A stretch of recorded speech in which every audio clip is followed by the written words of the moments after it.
আমি কিছু কিছু ইনফরমেশন আমার কাছে আছে, শেখ হাসিনা যথেষ্ট চেষ্টা করেছে একটু নিজেকে দূরে রাখার জন্য। আচ্ছা, কিন্তু সে পারে নাই।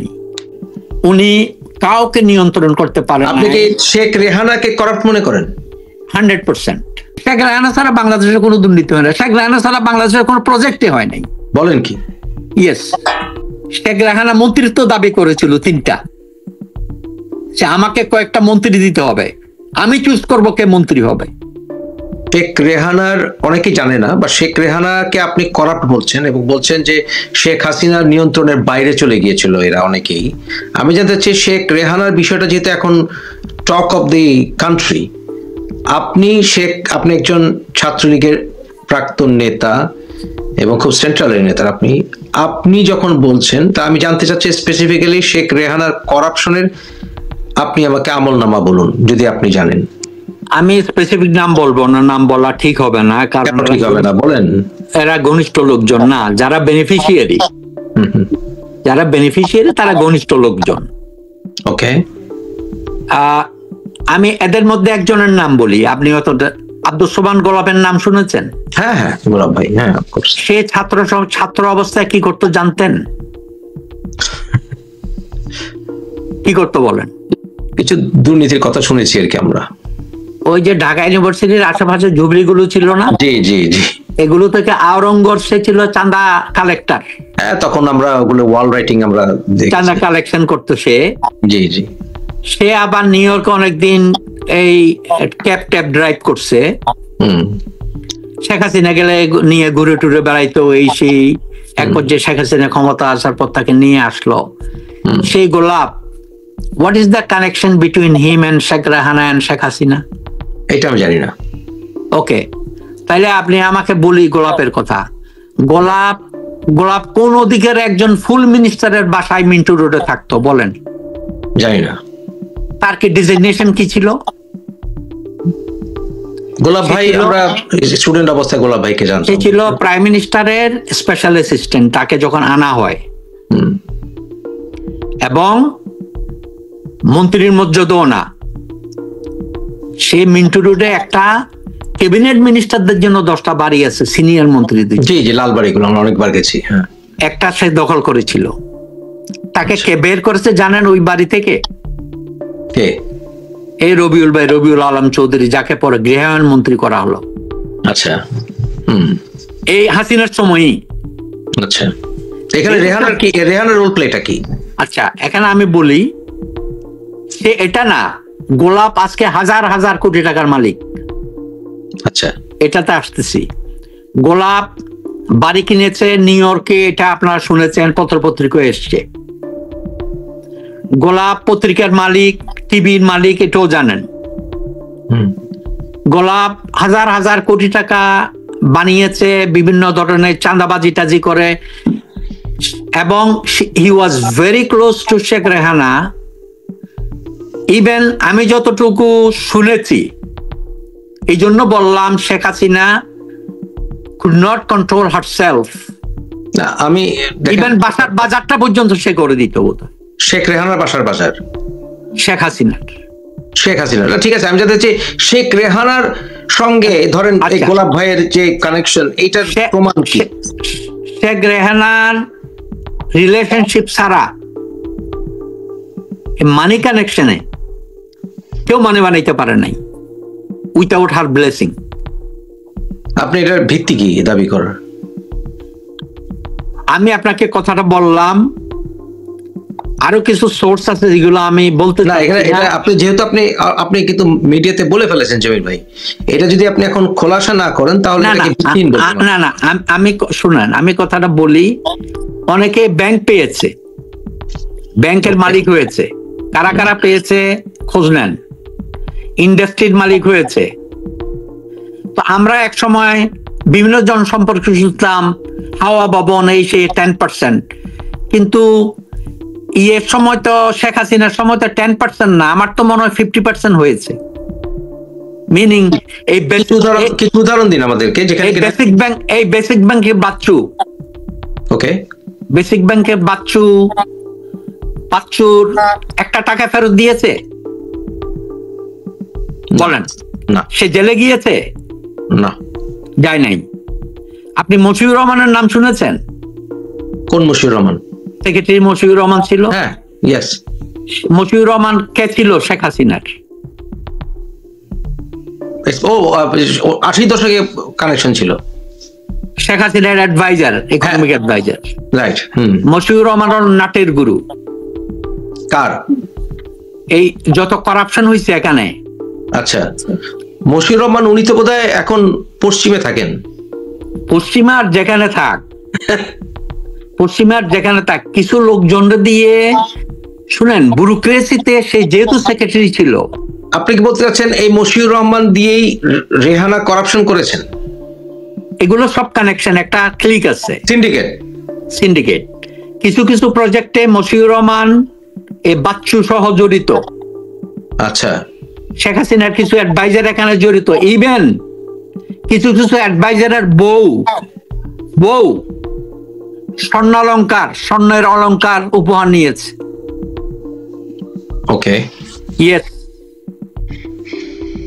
স্বর্ণের অলংকার উপহার নিয়েছে। তাহলে যদি শেখ রেহানা যদি কারাপশন করেই থাকেন, বা আপনি যা বলছেন যে শেখ হাসিনা নিয়ন্ত্রণের বাইরে চলে গিয়েছিল, তাহলে আমার প্রশ্ন হচ্ছে, তাহলে এই টাকাগুলি কোথায়? এই টাকাগুলো আস্তে আস্তে আপনি খোঁজ নেন কোথায়। এখন ববির কি হিসাবপত্র আসছে? তার কি আছে? ববি মানে রেহানার ছেলে? রেহানার ছেলে আসছে। আচ্ছা, হিসাব আসছে? ফিনল্যান্ডে থাকে না? যেখানেই থাক, ইট ডাজন্ট ম্যাটার। আপনি যদি মনে করেন, আপনি যদি 100 ভরি, 200 ভরি, 500 ভরি গোল্ড বিভিন্ন জায়গায় রেখে দেন, এটা ক্যাশ টাকা না। আচ্ছা, উইল ট্রেস ইট আউট। আপনি বিভিন্ন জনের যারা ল্যান্ড কিনে রাখছেন, উইল ট্রেস ইট আউট। এই যে ওরা বাড়িগুলো নিয়েছে, তাদের নামে তো নেয় নাই, আপনি তো জানেন। লন্ডনে যারা করাপ্ট করেছে বেশিরভাগই তাদের নিজের নামে, থার্ড পার্টির নামে। হ্যাঁ, তো থার্ড পার্টির নামে বাড়ি নিতে হইলো কেন? হোয়াই? এবং মানুষ যদি প্রশ্ন করে শেখ রেহানার ইনকাম কি ছিল, what was her income source, আপনি বলেন, আমাকে উত্তর দেন। তার মেয়ে ছাত্র, ওনার হাজবেন্ড প্রফেসরই করতেন না? উনি তো ইংল্যান্ডও পড়িয়েছেন। ভাই প্রফেসরই, আমরাও ইউনিভার্সিটিতে গত 38 বছর আমেরিকায় চাকরি করছি। আমি ঢাকায় একটা জায়গা কিনতে পারি নাই, বিলিভ মি অর নট। না, ঠিক আছে। হ্যাঁ, 2 নম্বরই করলে পারতাম না যে তা না। যাইয়া আপা হুজুর করলে, পায়ে ধরলে, কালামি করলে পারতাম, কমিশন বাণিজ্য করলে পারতাম।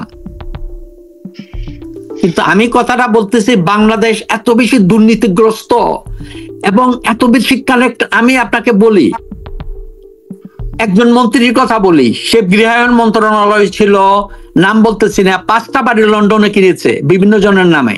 নাম বলবেন না কেন জবির ভাই? ওরা এখন বলতেছে যে এগুলো তাদের বাড়ি। ও ক্লেম করতে পারতেছে না, ওই লোক এখন ক্লেম করতে পারতেছে না। এখন আপনাকে সবাই বলছে আপনি কোনো স্পেসিফিক প্রমাণ দিচ্ছেন না, কমেন্ট আসা শুরু হয়েছে। না, ঠিক আছে, অসুবিধা নাই। স্পেসিফিক আমি তো ভাই, এখন ব্যাপার হলো, আমি তো যদি কমেন্ট করতে থাকে, আমাদেরকে আরো কিছু স্পেসিফিক নাম বলুন জমির ভাই। সরি, যেখানে কিনা আমরা বলতে পারি যে এনআরকে মাধ্যমে। আচ্ছা শুনেন, বাচ্চু জেলে গেল না, এত হাজার কোটি টাকা কামাইলো। এই যে আমাদের অর্থমন্ত্রী, উনি মারা গেছেন, কিছু করতে পারলো না, কি কারণে বলুন তো? ওয়াই? জানি না। ওকে, এই এসালম 7টা ব্যাংকের মালিক হলো, আইন পাস হলো পার্লামেন্টে, আইন পাস করা হয়েছে, কিন্তু আইন পাসটা কে করেছে? কার পার্লামেন্ট করেছে? কোন দল করেছে? আওয়ামী লীগ। নেতৃত্বে কে ছিল? শেখ হাসিনা, রাইট? কার প্রভাবে হয়েছে? কারা ইনফ্লুয়েন্স করেছে? তাইলে মানে আপনি বলতে চাচ্ছেন যে এই আইনটা যে পাস হলো, সেটা এসালামকে হেল্প করলো, এটাতেই করাপশনের গন্ধ পাওয়া যাচ্ছে, এই তো? গন্ধ কি, এটা তো direct corruption, there is direct link. আচ্ছা, বাংলাদেশ ব্যাংকের গভর্নর ফজলে, জি, আমাদের ক্লাসমেট ছিল, জি, সে ক্যাডেট কলেজে পাস করেছে। আমাদের এক বন্ধু হাসান, তার সাথে এই ওয়াজ ভেরি ক্লোজ, আমার সাথে এক সময় ছিল। এনিওয়ে, এই ফজলেকে পার্লামেন্টে আইন করে ফজলেকে এক্সটেনশন করিয়েছে, আপনি জানেন তো এটা? হ্যাঁ, সেটা জানি। হ্যাঁ, এটা কেন হয় বাংলাদেশের ইতিহাসে কিন্তু আর হয় নাই। না, এটাই একমাত্র এক্সেপশন। হ্যাঁ, সেটা আমি জানি। ফজলের ইনভেস্টিগেশনটা হোক। আচ্ছা, it's a good question. Yes, Fazal railway colony থেকে আসছে, তার বাপ কি করতো এখন সবাই জানে। যাই হোক, সেক্রেটারি হয়েছে, ভালো ছাত্র ছিল, ক্যাডেট কলেজে লেখাপড়া ভালো, সব ভালো। কিন্তু আওয়ামী লীগের সময় ডক্টর ইউনূসের ডাইরেক্ট ছাত্র কিন্তু সে। হ্যাঁ, তার জন্য আইন করতে হলো কেন আমাকে বলেন, হোয়াই? রাইট। তো কে করেছে এটা? তারা করেছে। আমি প্রশ্ন করি জামিল ভাই, আমি আপনাকে একটু সরিয়ে নিয়ে আসি ওখান থেকে। যে জিনিসটা ইংল্যান্ডে খুব আলোচনা হচ্ছে সেটা হচ্ছে রাশিয়ান কানেকশন রেহানা। এইটার ব্যাপারে আপনার কি মত? আমি 100% আমি এগ্রি করি। এটা রাশিয়া করাপ্টেড কান্ট্রি, রাশিয়া ঘুষ দেয়, ঘুষ নেই, এটা জানে। চায়নাও করে এই ঘটনা। আমেরিকা ওইভাবে ঘুষ নাই, আমেরিকান কোম্পানিগুলো ওইভাবে ডাইরেক্টলি ঘুষ দিতে পারে না। দেয়ার আর সাম আদার মেকানিজম, ওরা করে এটা অন্যভাবে। রাইট, ওকে। এটা ঘুষ না, এটা ডাইরেক্টলি ঘুষ দিতে পারে না। ওকে। আমেরিকা ডাইরেক্টলি কিন্তু ঘুষ দেয় না, 5 লাখ 10 লাখ 10 কোটি ক্যাশ দিল, এটা দেয় না। এটা চায়না করে, এটা রাশিয়া করে। ওকে। আমেরিকা করে অন্যভাবে, আপনি জানেন এটা লিগ্যাল ওয়েতে ওরা বিভিন্ন ভাবে ডোনেট, যেমন ডক্টর ইউনূস। জি, ডক্টর ইউনূস $1,000 দিয়েছেন Clinton Foundation. Doctor Yunus not only that, সে দীর্ঘদিন ধরে দিয়ে আসছে তার বিভিন্ন এজেন্সি থেকে। এটা this is the legal way of bribing. জি, ব্রাইব করা। হ্যাঁ, তো রাশিয়ান কানেকশনটা একটু যদি বলেন আমাদের। রাশিয়ান কানেকশনটা ওখানে আপনারা জানেন, ওখানে রাশিয়ায় যে অ্যাম্বাসেডর ছিল একসময় কায়সার ভাই, আমি ওনাকে খারাপ বলছি না, চিটাগাংয়ের ওনার মেয়ে মন্ত্রী হয়েছিল, প্রতিমন্ত্রী। কায়সার ভাই ভালো লোক, ভদ্রলোক, there is no question about it. আমার সাথে ব্যক্তিগত সম্পর্ক ছিল, খুব ভালো সজ্জন লোক, ভালো ফ্যামিলির ছেলে, ফাইন্যান্সিয়ালি কিন্তু দে আর ভেরি রিচ। পয়সার তো ভাই শেষ থাকে না। আমি বলতেছি না উনি কত টাকা নিয়েছে, নেয় নাই, এই সেই কিছু বলতেছি না, এগুলো আমি যেহেতু জানি না। কিন্তু আমি এতটুকু জানি, রাশিয়ান কানেকশনটা এবং রাশিয়ার সাথে, তাইলে আপনি আমাকে বলেন 5,000 বা 7,000 কোটি টাকার একটা প্রজেক্ট 13,000 কোটি টাকা দিয়ে ডিল করতে হইলো কেন? হোয়াই? বলেন। আর কোন অপশন ছিল? না, ভারতও সেম প্রজেক্ট আছে। ইট কস্ট অ্যারাউন্ড 7 to 8,000 কোটি টাকা, কিন্তু 13,000 কোটি টাকা নিউক্লিয়ার প্ল্যান্ট করতে হইলো কেন? হোয়াই?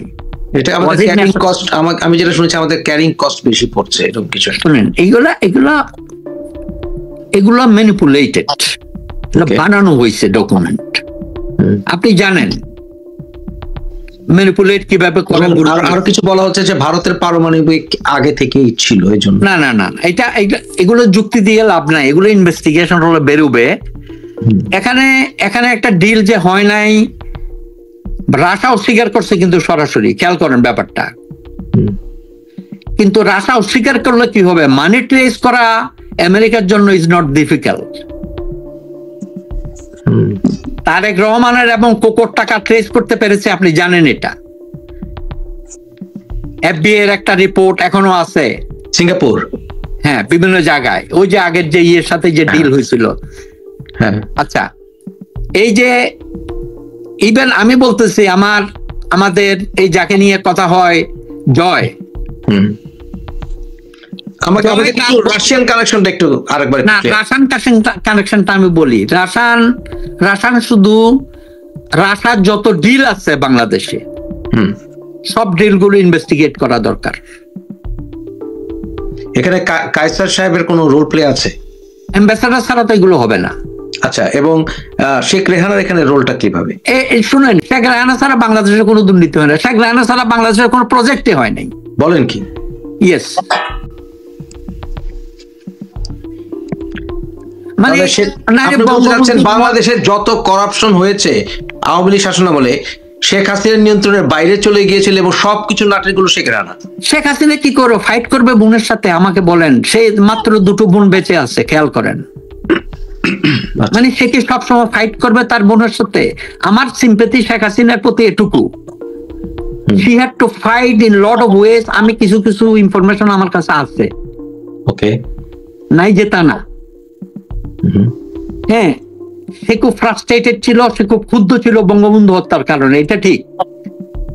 প্রতিশোধ অবশ্যই আমিও নিতাম আমার বাপ মারা গেলে, আমার পরিবার মারা গেল, আমার ভাই মারা গেল, আমার তো তার সমস্ত পরিবারকে ধ্বংস করে দিয়েছে।